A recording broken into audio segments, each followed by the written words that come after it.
Hello everyone and welcome to the June 2023 Food Thinkers from the Centre for Food Policy. Thank you so much for joining us today.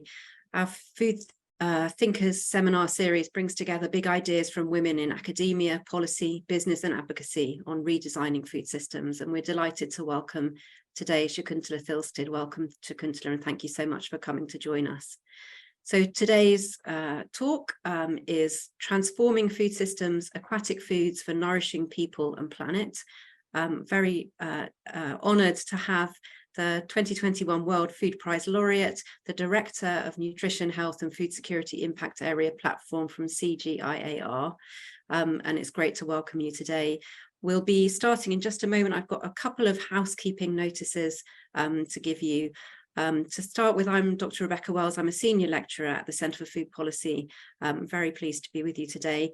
I also run the Masters in Food Policy. I'm the Programme Director for our Masters in Food Policy. And just to let you know that applications are still open for anybody that wants to join us next year. A link to the programme page will be available in the chat box. If you'd like to find out more information about that, about starting our Masters programme next year. If you'd like to receive our monthly newsletter and be the first to hear about our next Food Thinkers or future events, please do sign up to our mailing list. And again, another link will be in the chat box in a moment if you want to sign up to the mailing list to find out about our events, our publications, our research that's ongoing. This webinar is being recorded and will be made available online afterwards via our YouTube channel if you'd like to listen again, or if you want to share it with friends, or for people who haven't been able to join us or cannot join the full session. Please do write any questions after the talk in the Q&A box, not the chat box, please. These will be read out and addressed after Shakuntala has given her talk, and we'll try to answer as many of your questions as possible in the time we have available. If you'd like to tweet or use any other form of social media about Shakuntala's talk, please do use the hashtag Food Thinkers and the Twitter handle or social media handle at Food Policy City. That's at Food Policy City. So just to give the full welcome for Shakuntala, Shakuntala Thilsted is the Director for Nutrition, Health and Food Security Impact Area Platform at CGIAR. She was previously the global lead for nutrition and public health at World Fish. And in 2021, as I said, she was awarded the World Food Prize for her groundbreaking research, critical insights, and landmark innovations in developing holistic, nutrition-sensitive approaches to aquatic food systems. She was awarded the 2021 ARRL Global Food Innovation Award for research innovation.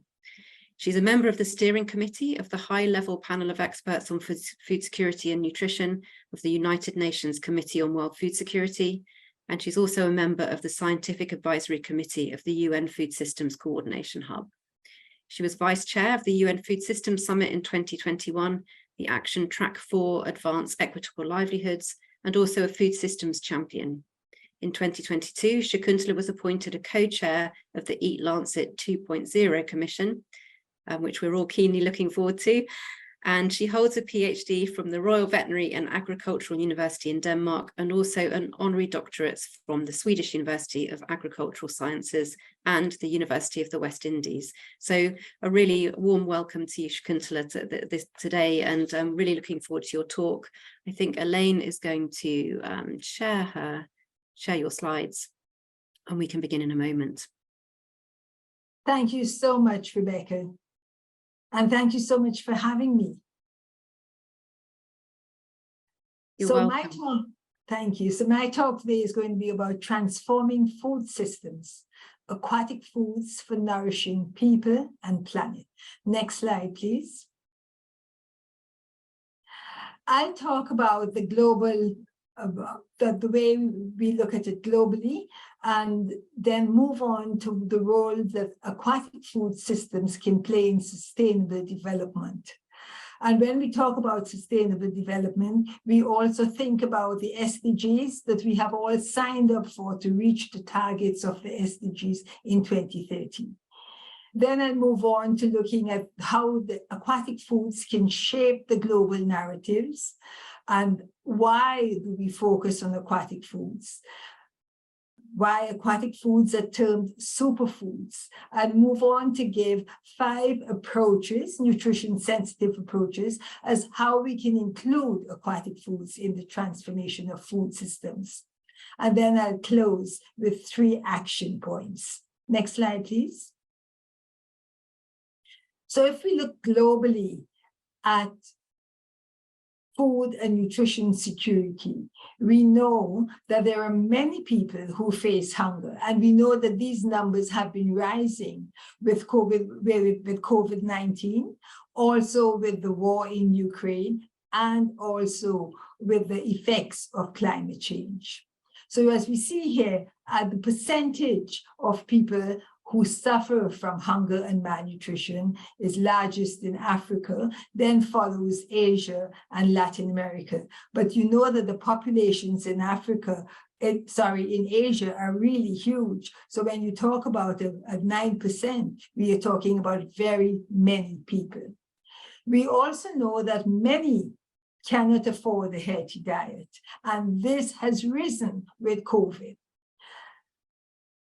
Very worrying are the trends in malnutrition in children under 5 years of age. More than one of every 5 children is too short for her age. And what is even more worrying, I think, is the rates of overweight in children all across the world. And this rate is increasing rapidly. Next slide, please. If we look at the trends and how we were doing from 2005 up to 2022, you can see that we were making good progress with respect to reducing hunger and malnutrition. And then we had spikes with food prices increase starting about 2017. And then comes these burdens of COVID-19, of climate change, and of the war in Ukraine. And we are seeing increasing rates in global hunger and malnutrition. And this is extremely worrisome because we have all signed on to the Sustainable Development Goals by 2030. And we have signed on to zero hunger and malnutrition by 2030.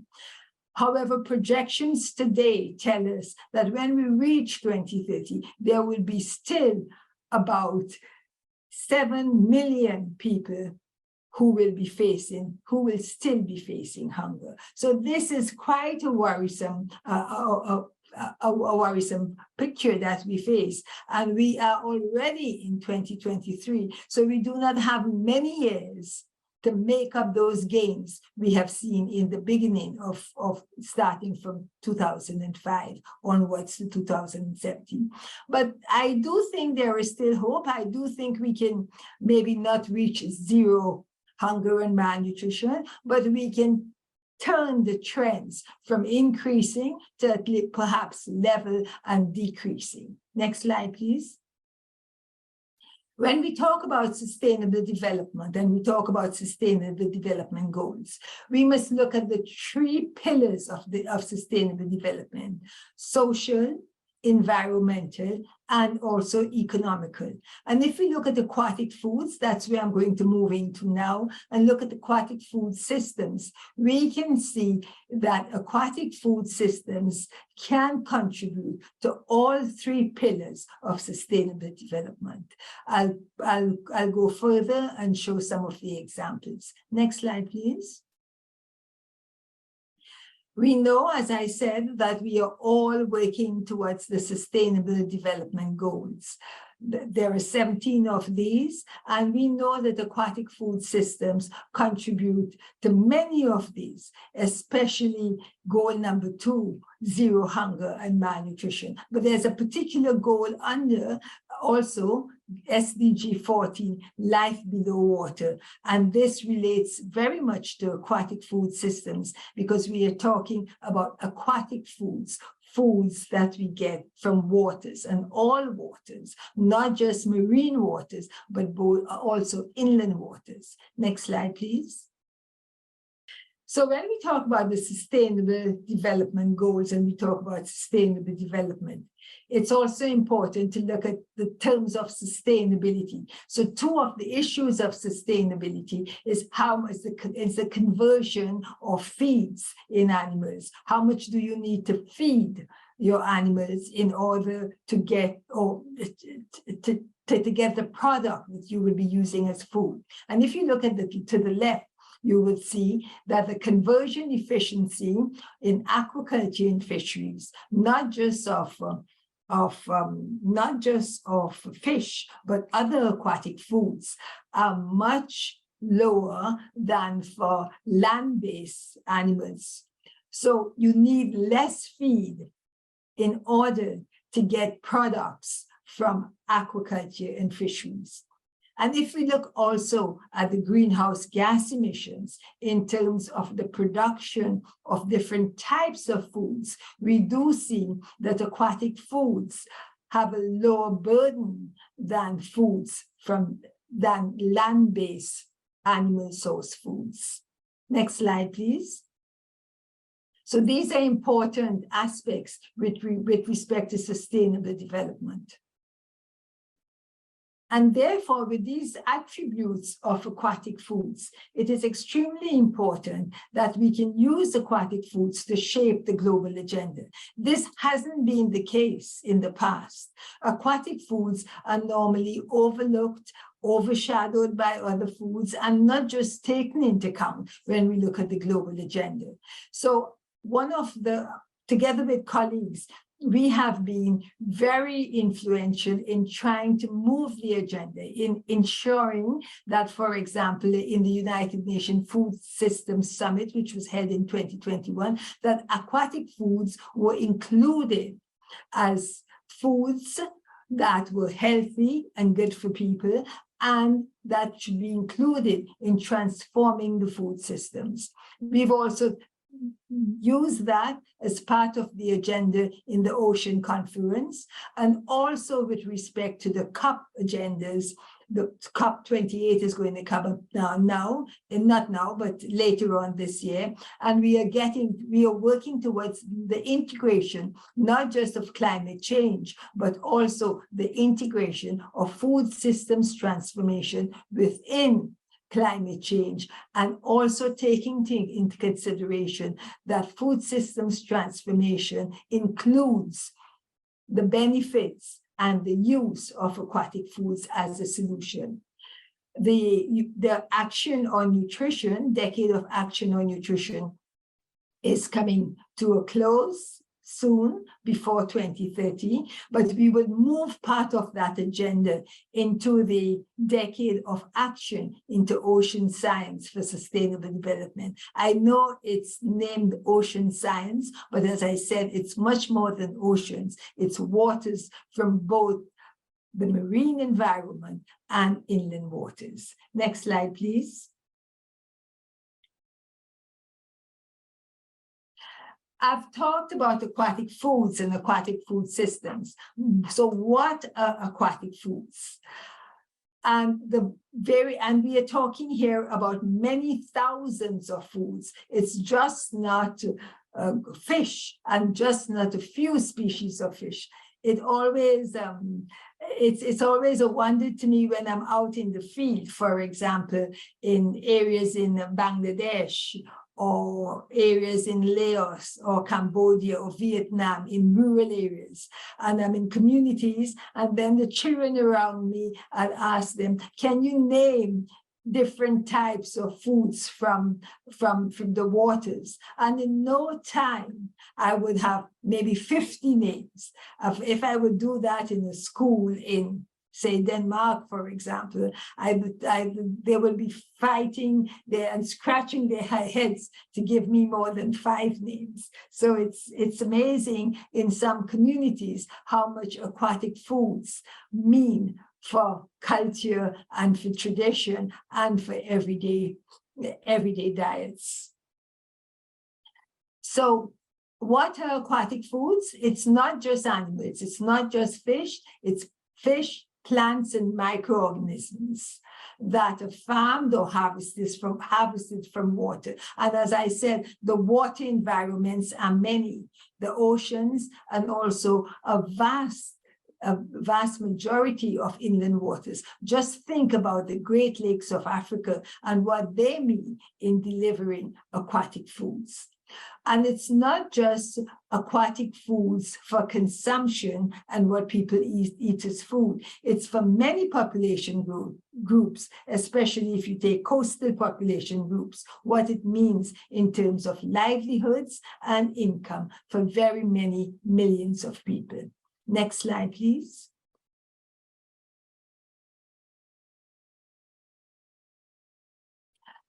I work a lot on the value of aquatic foods as superfoods. And why do we call aquatic foods superfoods? Firstly, in recognizing the diversity of aquatic foods, we know that there are many aquatic foods that have multiple, highly bioavailable micronutrients, minerals, and vitamins. And also that many aquatic foods are good sources of essential fatty acids, which are so important for development, also cognitive development. So you have firstly the food and nutrition benefits. Then, as I mentioned before, the socioeconomic benefits in terms of livelihoods and income. Many women and youth are engaged in aquatic food systems, and then it serves as capacity building for development for many rural communities. We've already talked about the environmental benefits in terms of the low environmental cost. And as you can see from the illustrations I have here, it's not just fish or animals that are in the water, but also seaweed, which is a major source of essential micronutrients, for example, vitamin B12. Next slide, please.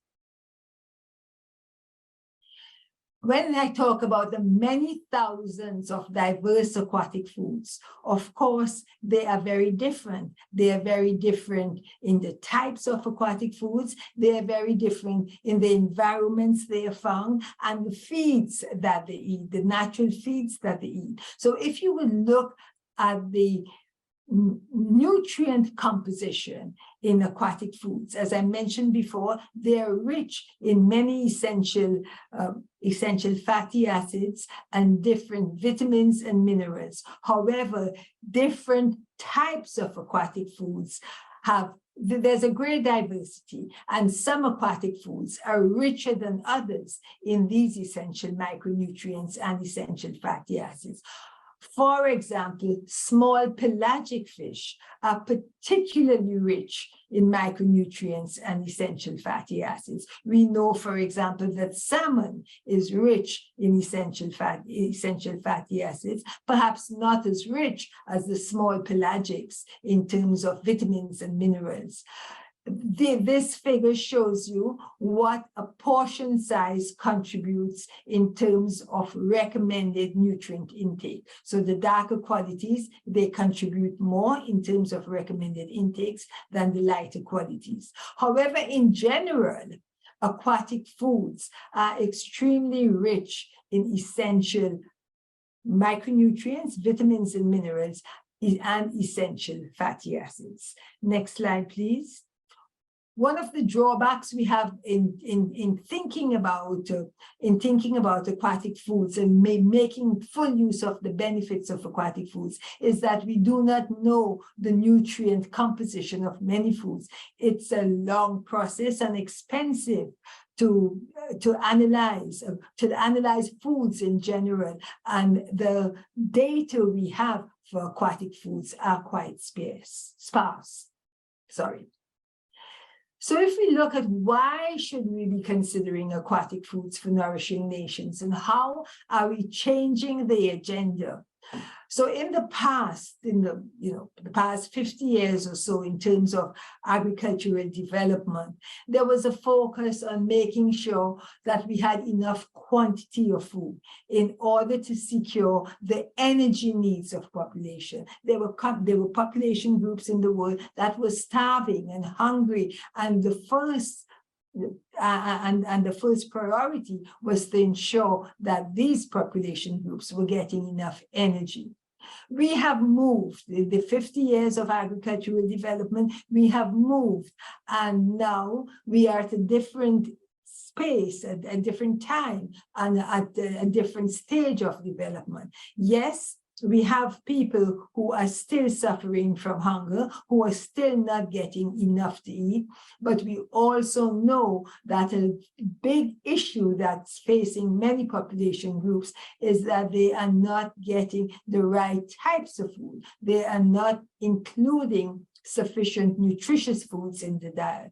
So the agenda must change from not just quantity, but we should also take into consideration quality, the nutritional value, as I talk about the nutrients that are in food, but also essentially food safety, and perhaps particularly so with aquatic foods, because they are perishable foods, and food safety can be an issue. In the past also, we took a lot of consideration about the production of foods, looking at the inputs of production and the quantities of food produced. And perhaps we need to change that paradigm and begin with the consumers, the few foods that they consume, the behaviors that allow people to consume the foods they consume, and move back from using consumption to supply chains and then to production, rather than always starting with the production of few foods. So that's important in order to transform food systems and make them more sustainable and more nutritious. Let me now turn to how the gender has changed in the last, and this is just the last few years. Certain groups of scientists have begun looking more at aquatic foods, and the UN delivered a discussion paper on aquatic foods in 2021, which fed into the UN Food Systems Summit. And then a group of 200 scientists led by Stanford University and Stockholm Resilience Center did a whole series of papers on blue food assessments, which you can find on the net. If you would look for it, you can look for it on the net and see these series of papers that were done on aquatic foods. Next slide, please. It's particularly important to pay attention to the UN nutrition discussion paper, because this paper was acknowledged and accepted by the UN agencies and then fed into the global agenda as how we would transform food systems. So this is a very good input for why aquatic foods should be included in transforming food systems. And importantly, in this paper, the role of aquatic foods, the importance, the multiple benefits are outlined. And importantly, this discussion paper provides recommendations for how governments and countries can use aquatic foods in improving global food and nutrition security, and also at community level and national level. So this is another paper, I think, which is good for you to look at. You can find it on the net. And this paper would also form some of the discussions as we move forward today with the follow-up of the UN Food Systems Summit, which, as I said, was held in 2021. Next slide, please.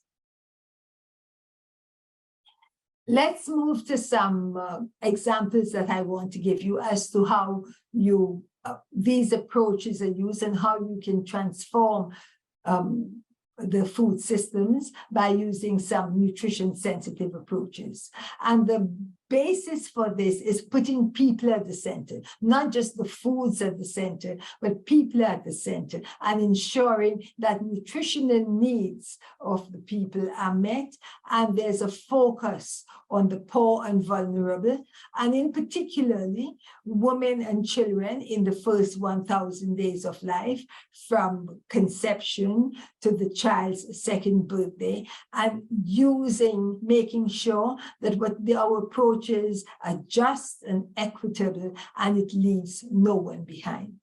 Then, as I talked before, we should be using multiple entry points of the food systems, not just look at production and inputs of production, but look at the applications with respect to consumption and supply chains, and look at the diversity across aquatic food systems, not just 2 or 3 fish species.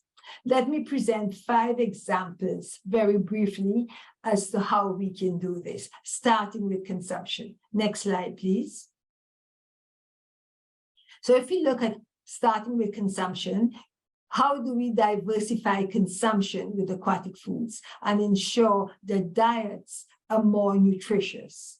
And we have done this is focusing on the first 1,000 days with women and young children by developing very convenient and simple, culturally acceptable products that can be used. For example, powders, which can be added to the complementary foods of young children, and the fish chutney, the bottle to the bottom right, which can be as a condiment to the meals of pregnant and lactating women, and the fish wafer, the top right, which is used in the treatment of malnourished children in Cambodia. And using products like these give you many advantages. It improves the convenience, the shelf life is also high, and it improves accessibility and affordable of aquatic foods as nutritious foods. Next slide, please.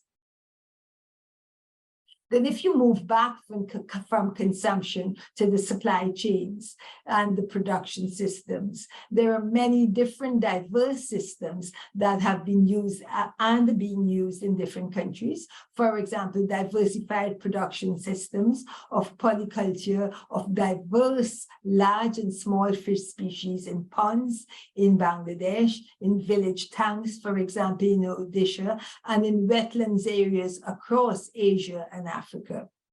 Then there are integrated systems, for example, aquatic foods together with rice and vegetables, which is an integrated system, so that we are making sure that the systems are diverse, lending itself to diverse production systems and diverse consumption patterns. And then within the supply chains, we can use newer technologies to ensure that we reduce loss and waste, and we produce safe products. For example, like using solar drying tents for drying and solar-powered freezers, as is used in the Solomon Islands for marine fish. Next slide, please.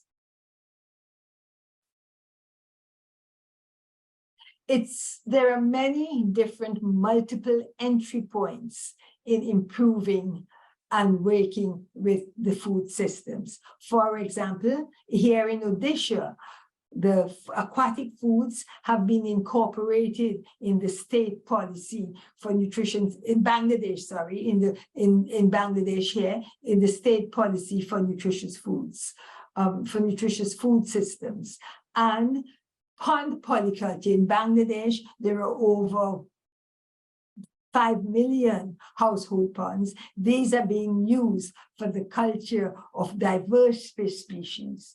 And also in Odisha, we have had policy change in that within the Odisha pathway for accelerated nutrition, that it is recommended in the policy that within school feeding, take-home rations for pregnant and lactating women and adolescent girls, and in healthcare centers, which are called Angawadis, that aquatic food products, for example, dried small fish and small fish powders, are included in the packages that are used in the policy strategy.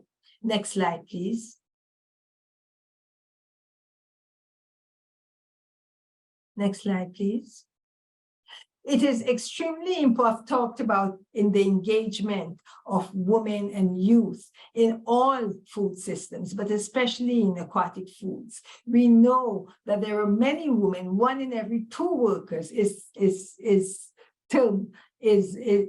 we know that there is data that shows us that 1 in every 2 workers is a woman, especially in Africa and Asia, and especially in captive fisheries. However, this number may even be a misappropriation of what the true figure is, because we know that the value of women in agriculture and agriculture production systems are undervalued and many times overlooked. And therefore, it is extremely important that we create equal space for women's inclusion, and not just looking at one part of the food system, but looking throughout the food systems with respect to policy interventions, with respect to investments, for example, loans, and ensuring that women have the access to data and technology opportunities, and we use the capacity that we ensure that capacity is built in women so that they can take a greater part of action within aquatic food systems. Next slide, please. Next slide, please. And the same is true of youth. If we look at the food systems and we look at those who are engaged in the food systems, we can see that many belong to the older populations. So if we do not think strategically and have actions to bring in youth within food systems and aquatic food systems, we would miss out. We would miss out now because they won't have the necessary capacity and skills, and we would miss out in the future. But it is also important in encouraging youth to be part of the food systems, the aquatic food systems, that we take into consideration but very specifically the rights of youth. We think about equity, also equity between women and men. And we think about the agency of youth and the recognition of the role that youth can play. So it's important to bring in youth. A good example of how we can do this is to look at the Committee on Food Security report that was put out recently in 2021, which talks about promoting youth engagement in agriculture and food systems. And you can find this again by searching on the web. Next slide, please. I'll end here with 3 key messages, which I think is important for moving forward. 1, we should change the narrative from feeding a growing population, that is just thinking in terms of quantity, to nourishing people and planet. Think about sustainability and nourishing in terms not just of nutrients, but also in terms of food safety. Next, we must amplify investments in research, innovations, and scaling of solutions, and at all levels, at the global, national, region, and global levels. And thirdly, we should empower champions through capacity building, knowledge sharing, and bridging the digital divide, which is found between, for example, men and women, urban and rural populations, and even at country level, countries in Africa compared to countries in Europe. We must bridge that digital divide in order to be able to advance with the transformation of aquatic food systems so that it's equitable and fair, and we leave no one behind. Let me leave you with this tagline, that the holistic transformation of food, land, and water systems for nourishing people and planet must include aquatic foods. Thank you so much for giving me this opportunity.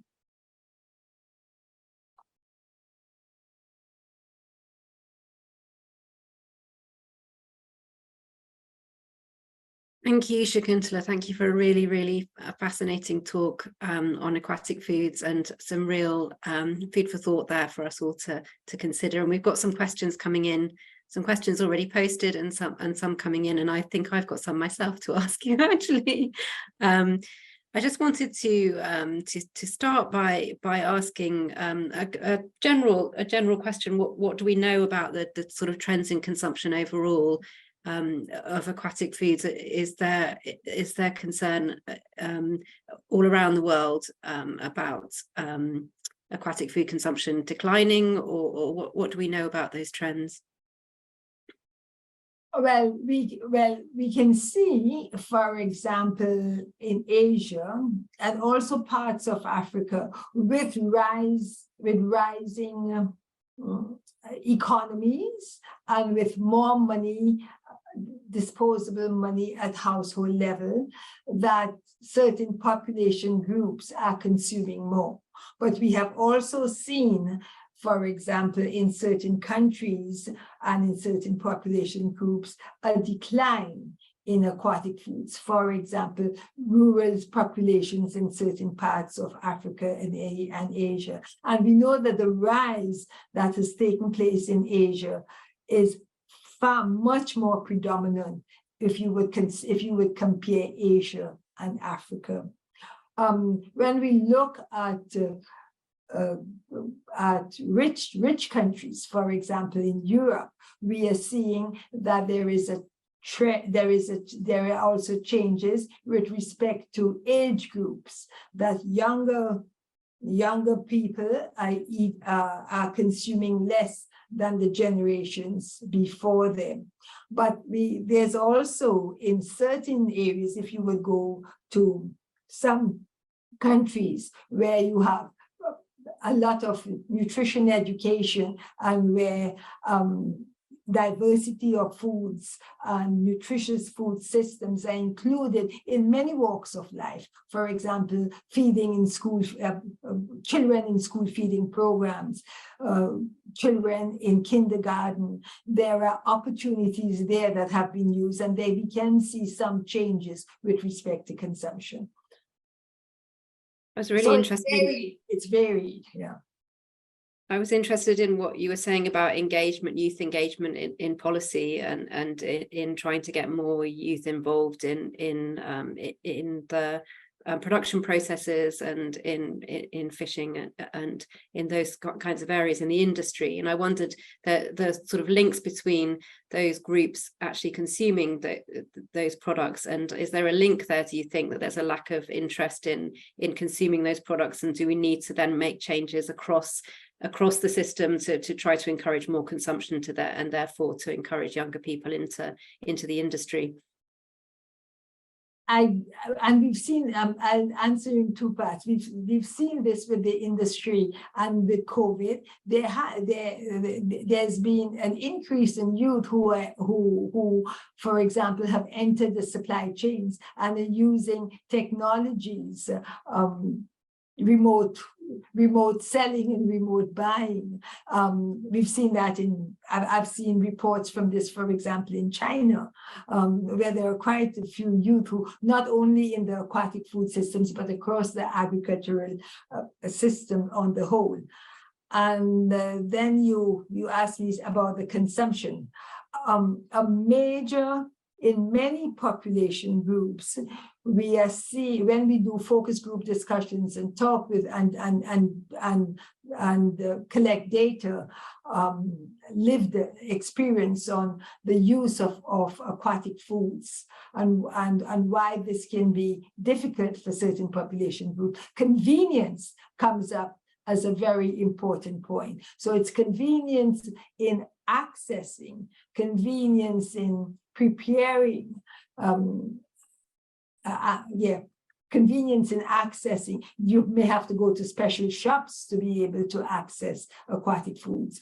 And convenience in cleaning and convenience in preparation. If you aren't taught and you know how to prepare dishes and to clean aquatic foods, then it's going to be difficult to be able to use this. So these are things that we can include, for example, in school curricula. And get the information and practices among young people so that they can use them in their daily lives. Really interesting, thank you. We have a question from Paula that I think relates to that last point that you made there. So Paula's asking, does the processing of aquatic foods into powders, etc., affect their nutritional value? And if yes, how? Well, yes, it will. But if you would take, like, sun drying is a common practice that's used in many parts of Asia and Africa. But if you would move to solar drying, for example, and use solar drying tents, then that's a much more, we have seen in doing few experiments that much more of the nutrients are preserved through solar. And importantly, it's less time, less work, and it's mainly women who dry fish in Africa and Asia, so it's less time consumption, and very importantly, less loss in the processing. So you win on many different points. And as I said, we've worked a lot with fish powder, adding fish powder to the complementary foods of young children. And we know that if that fish powder has a stable shelf life, even at room temperature. So you do not need to keep it refrigerated. And then you can add, and you do not need to cook it. So when you've cooked your complementary meal for the child, then at the very end, you can mix 1 teaspoon of fish powder. And remember, in using fish powder, you have an extremely dense product because you have removed the moisture. So the nutrient concentration is up about between 4 to 5 times. So it's an extremely dense and nutritious product that you are adding to the diets of young children. That's interesting. And your earlier answer, you were talking about, I think you were talking about sort of innovation among younger people working in the food or in the aquatic food industry. Is that something that you're seeing coming through, or something that you want to encourage? How do you think we could encourage both innovation in these products and younger people to get involved? Well, I mentioned about the use of data technology now for buying and selling, and seeing young people engaged in that. I've also, I'll give an example from Assam in India, in the state of Assam, where governments are allocating ponds and wetlands to groups of youth who get together and farm, and ensuring that they also get the training and the correct capacity in order to do these production systems, and making sure that these groups are also linked to sales, so that they can also sell their products. And maybe that's not so much in young women. I've seen much in Africa. I've seen more young women engaged in marketing, and more young women engaged in marketing in a different way than their parents would. So, for example, they are looking at the market in segments. So if they would look at how do they approach the market with respect to aquatic foods, they have products that they can sell to hotels and restaurants, then other products they can sell to local markets, and products that they can sell, for example, to schools for school feeding programs. So there are many, so there are different opportunities that that young people are better, are much more encouraged to make use of than the older generation. Yeah, thank you. And I wanted to ask you about, I've got a question, a related question, but just on that point, I wanted to ask you about the digital divide that you talked about. So we know that, or there's a perception that young people are much more au fait with these modern methods of communication, of marketing, social media, and so forth. But you raised a concern about a digital divide, and I wondered if you could elaborate a bit on that. What's your worry there? Well, we've seen digital. First of all, we've seen I haven't seen a lot of data for it, but I've seen some data that there's a digital divide between women and men, and of course there's a digital divide between older generation, older members of the population and younger members of the population. So it's, and of course, there's a digital divide between urban populations and rural populations. So in order to get a more equitable, able to use the digital systems much more equitable, there is a lot that has to be put in place by, I would say, governments and the school systems in order to make sure that this digital divide is narrow, and also find ways in which older people can become more versed with the digital applications. I've seen, for example, in parts of India where schools are used in the evening, and school teachers are used in the evening in order to give classes to older members of the population. I think I could do with some of that myself. Me too. There's a great question here relating to that from Kafayat. Thank you for your questions. They're asking, fish smoking is the predominant fish processing and preservation method in West Africa. However, the role and inclusion of actors, mostly women, is mostly overlooked in technology development, research, and decision-making. How do we break this jinx? And what initiatives are needed for gender-responsive approaches in the transformation of aquatic food systems? Yeah, that's a question for a whole new set of research activities to be put in place, and also practical activities that can be put in place.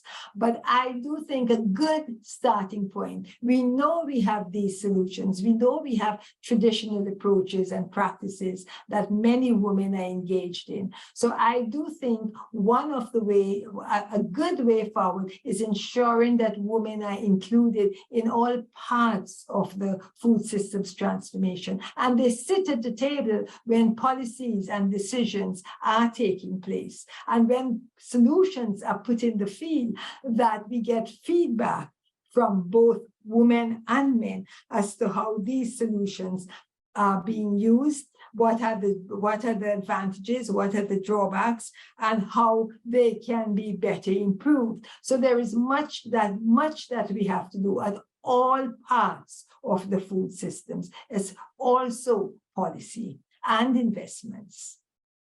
Yeah, it's that really interesting area of lived experience as well, lived experience research that can understand actually how policies work on the ground with people working in practice and working in those industries at the sharp end. And this is why, for example, if you take the UN Food Systems Summit in 2021 and now moving forward with the follow-up and the solutions, the role of indigenous knowledge, indigenous approaches, and indigenous solutions are a big part of the agenda moving forward. Yes. So we have another question here related to that from Andy Galloway, who says, thank you for a really interesting talk, Shakuntala. And the data that you shared showed why aquatic food systems are so important. Is there also a role for countries or communities in the global north to support efforts towards these food systems, both to help reduce global hunger and also perhaps strengthen food systems locally? Yes, but I would say yes, very much so. And one of the it's not a direct link as such, but if we look at aquatic food systems, we know, well, the data is sparse, but yet we know that 1/3, up to 1/3 is lost or wasted. And we know that wasting, for example, plate waste, for example, the ways we use foods in our kitchen, that we can reduce that. So I do think that richer countries, more developed countries, can show by example in reducing waste in all food systems, and also ensuring that the way we and the processes we use are much more equitable and are much more holistic. So, for example, if you would go to West Africa, quite a lot of the small fish species that are harvested from the shores of some West African countries are used for making animal feeds and feeds for pets, for cats and dogs, when we know that if some portion of this aquatic foods would be left at the country level and used, for example, for the rural poor, and for example, in school feeding programs, in mother and child health care programs, that they would have enormous benefits in terms of nourishing these population groups. So we have a responsibility, we all have a responsibility in the actions we do, and how we how we try to change the understanding, and in our own actions, what are the parts of the food systems that we can improve. As I say, reducing loss and waste is a big part. Think if when you have 1/3 that's lost and wasted, if you could reduce that, what effect that would have in supply, instead of using much more water and feeds to produce more. Yes, yes. Definitely. I was just looking and kind of grouping some of these questions. So I think there's some questions now on environmental issues, and we know that perhaps some of the barriers, and I know certainly we can get on to talking about this in a moment, but certainly in the UK, there are questions around sustainability, and maybe some people are wary of consuming fish because they're concerned about the sustainability of those particular fish stocks, or maybe even pollution. And we've had a question from Alexandra Vaughan, who's asked, I'm interested to hear your thoughts on seafood heavy metal and plastic contamination. So how do we sort of, what are your thoughts on that, and how that relates to increasing aquatic foods consumption? Yeah, and that's across the food system. It's just not aquatic foods. It's all, if you look at land-based foods, there are areas for contamination. Just the waters, if you just look at the waters that are used for all foods, and yes, particularly for aquatic foods, and aquatic foods, the largest species of aquatic foods that have a long life before they are consumed, you would accumulate in areas where in the waters you have heavy metals, you would mercury, these would be concentrated, and plastics is a big issue. It's only now I'm seeing that people are looking at plastics in food and also in aquatic foods, and I don't think we know the whole picture, because I don't even think we have the proper measures and the methods to measure micro amounts of plastic in foods, and then what consequences it has for health and development of human beings. So I would say it's across the food systems. We must make sure and work towards that we ensure that they nourish both people and our planet.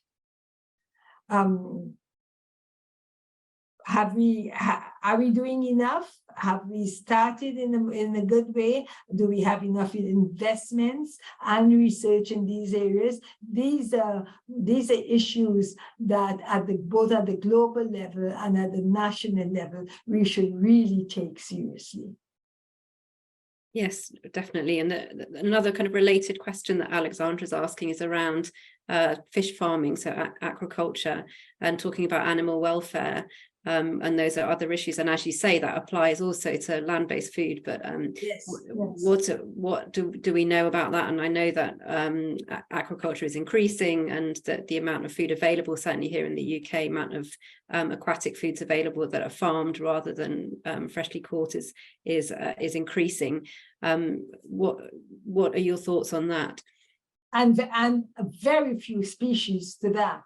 So one of my mantras is that if there's one approach that we should use in transforming food systems, and this is all food systems, it's diversity. And this is why when I talked about the approaches that we were using for example, approaches I gave from Asia, that diversity in production systems is key for both the nutritional value, but also for sustainability.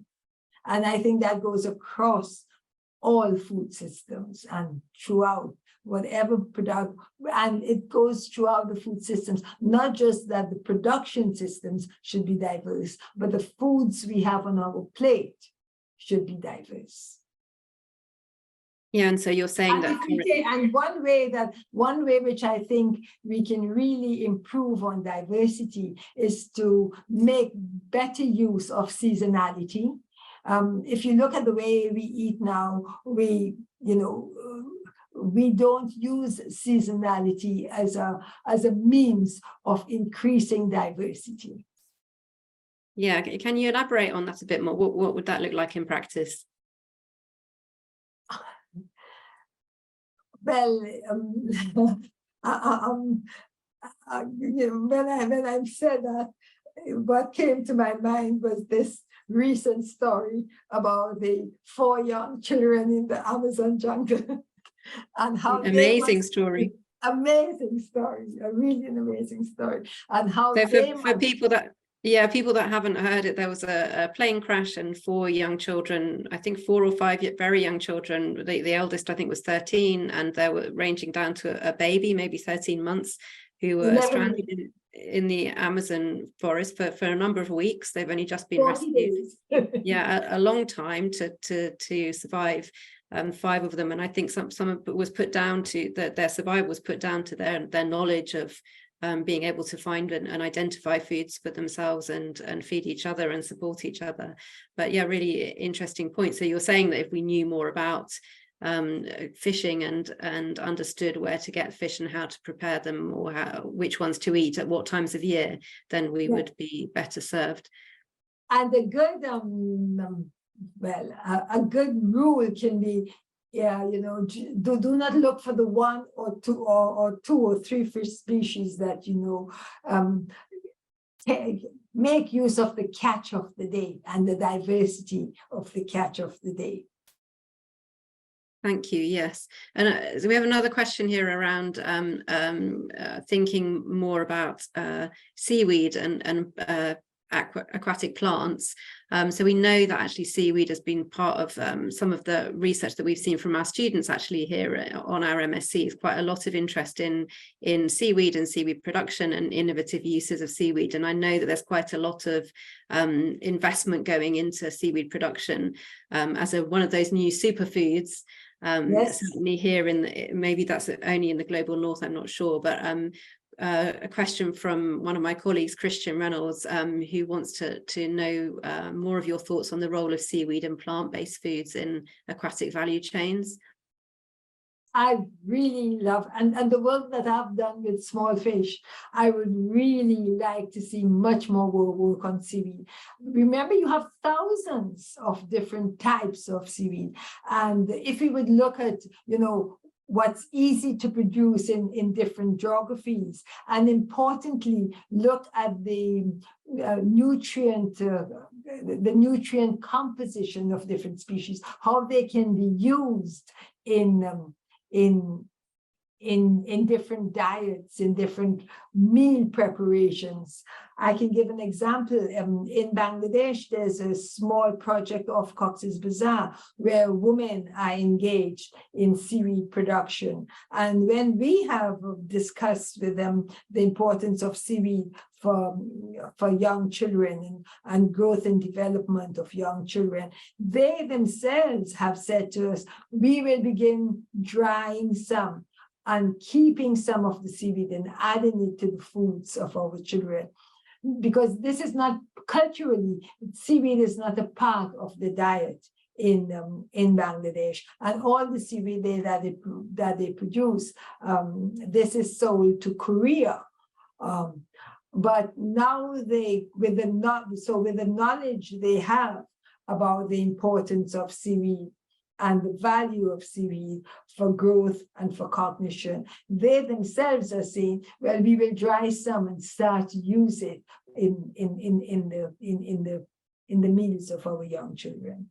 So there's much, and that again, perhaps, I don't know, perhaps if you would go back to generations, you would have seen that many more coastal populations were eating seaweed that's part of their diet than we are today. Of course, if you go to, you just have to go to Japan, Korea, China, where Cambodia, yes, it's such a large part of the diet. And in general, diversity of aquatic foods make up the diet.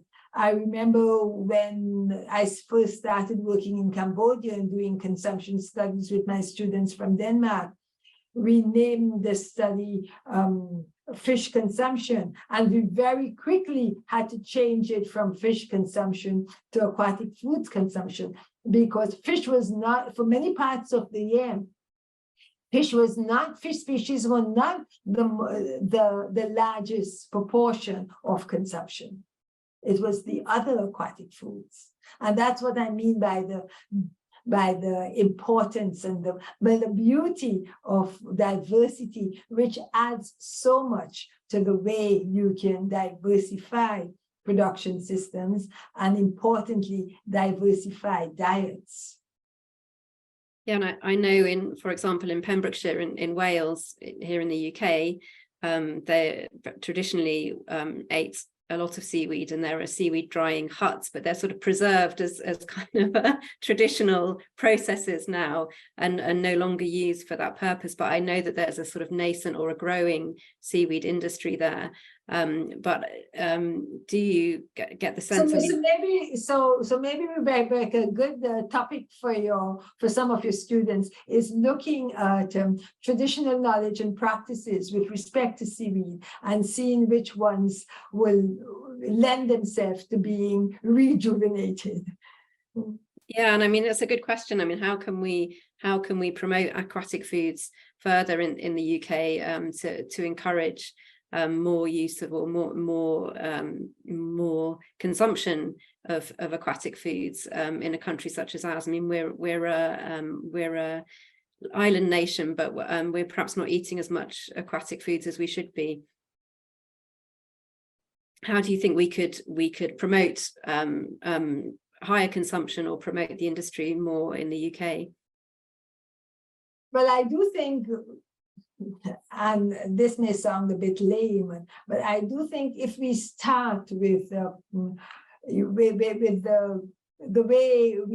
knowledge we give to young children in kindergarten, in schools, and the foods we use in the meals in kindergartens and schools, look at diversity and look at, make sure we make the meals attractive, then I think people say to me that when we look at consumption and want to promote good consumption practices. It's not so much the meals and the foods you put in your mouth from one meal to the next. It's building up good eating habits that can last you a lifetime.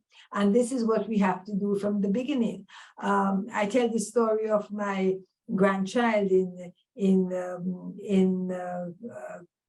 nursery in Denmark. Meals are served in the nursery, and she's less than 3 years old. And then when I ask her, she says to me that we go and we take our plate and we take the foods that we want to eat, and then we sit at the table, and we have to have very good table manners, and we have to eat properly. And then I ask her, how do you know what to take? Or who tells you what to take? She says, no one tells us what to take, but there's one rule: we must have a rainbow plate. So good eating habits that can last a lifetime and you can take through to a lifetime is extremely important. I know, and many complain about, how do you do this? Some of it is costly. You live as a student, you live in a small apartment, you may not have a proper kitchen in which to cook foods. It's how do you keep you cook aquatic foods? You have to keep it, so you have to have refrigeration in order to keep it. So there are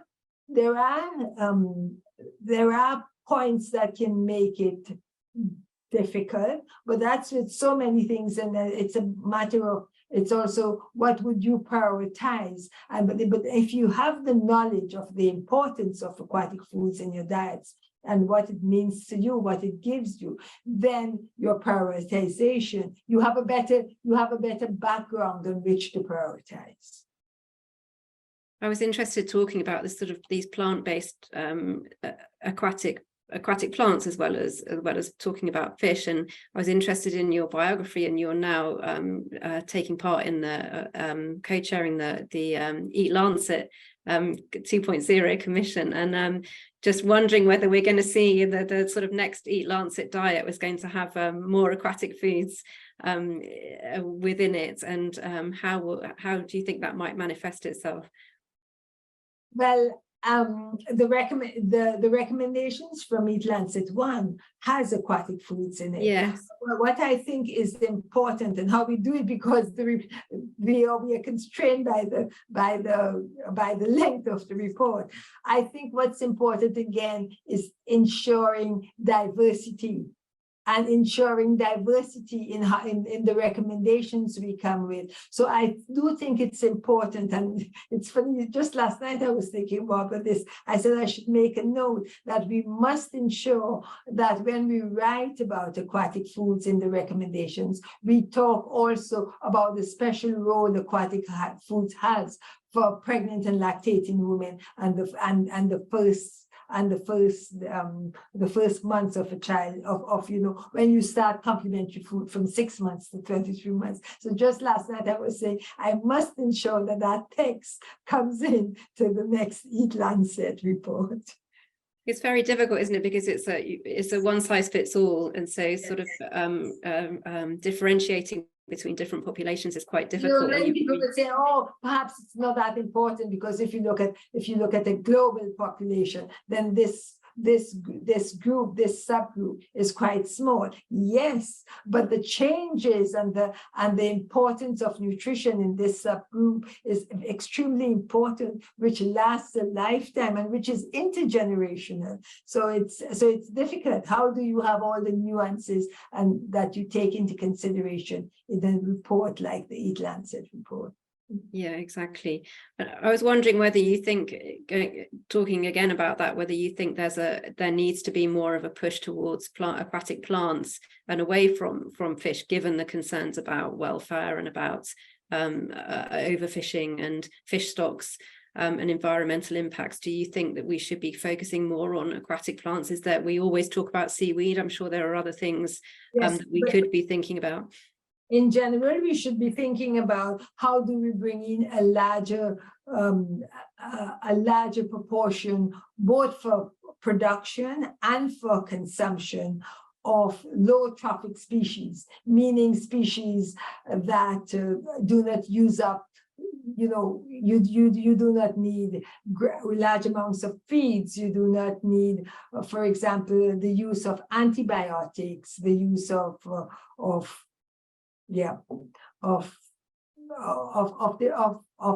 adding much more to the production system that you will need. And this you can do if we would diversify the production base and include much more low trophic species. For example, like all the work that I have done on small fish species across Africa and Asia. Yeah, and we have another question from Rachel, who's asking whether you had any more thoughts on changing cultural perceptions of diverse aquatic foods. So the thing we touched on earlier, the issue around traditional knowledge and indigenous knowledge is how do we integrate that better into the food chain locally and replicating it in other geographies where it might be applicable. And there's the question that we just had around, are there other aquatic food products in addition to seaweed where a cultural acceptability is a barrier? Have you come across that? I know the powder you talked about, is that difficult to integrate into cultures where they haven't really used it previously?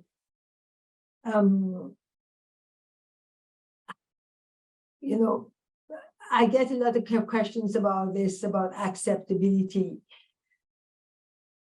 Remember, one of the great benefits of aquatic foods is the effect it has on cognitive development and growth and development. And I haven't yet been to a community, if that's explained to parents, both mothers and fathers and grandparents, that doesn't hit home hard, and where there's the wish of all parents and grandparents that within their means to ensure that their child is well developed and as smart as possible. So I do think there's a lot we can build on. And this, again, going back to traditional knowledge and traditional practices, integrating that and bringing in the wishes and the aspirations of communities for themselves and their children. I do think we could reach much further than we've reached today. Yeah, the motivation is key, isn't it? The motivation for changing, for behavior change is really key. So there are a couple of questions around the economy and the kind of industry developing the aquatic food industry. So the first one is around, I know it's called the blue economy, and this idea that there's a kind of great investment or quite a lot of investment, as we talked about earlier, in aquaculture, but also in seaweed and in other areas. Is there any concern? Do you have any concern about overproduction, or whether this sort of development really prevents more local community-based developments and more local traditional farming practices or fishing practices in those countries? Well, I talked a lot about equitable development and ensuring no one is left behind. And this phrasing that's used, blue, and many people, if you go to Asia and Africa, then they do not understand why it's called blue, because if they look at their waters and where they work with, it's much of it is not blue, but anyhow, it's termed by many of the global partners the blue economy, and let's look at the blue economy for development, and that's quite reasonable and quite understandable with our planet, so much of our planet being covered with water. But if we will look at the development, then it's extremely important to see what are the types of development we are looking at and how these benefits different population groups. So I have been to meetings where there will be talks and presentations about the blue economy, transport, wind energy, minerals,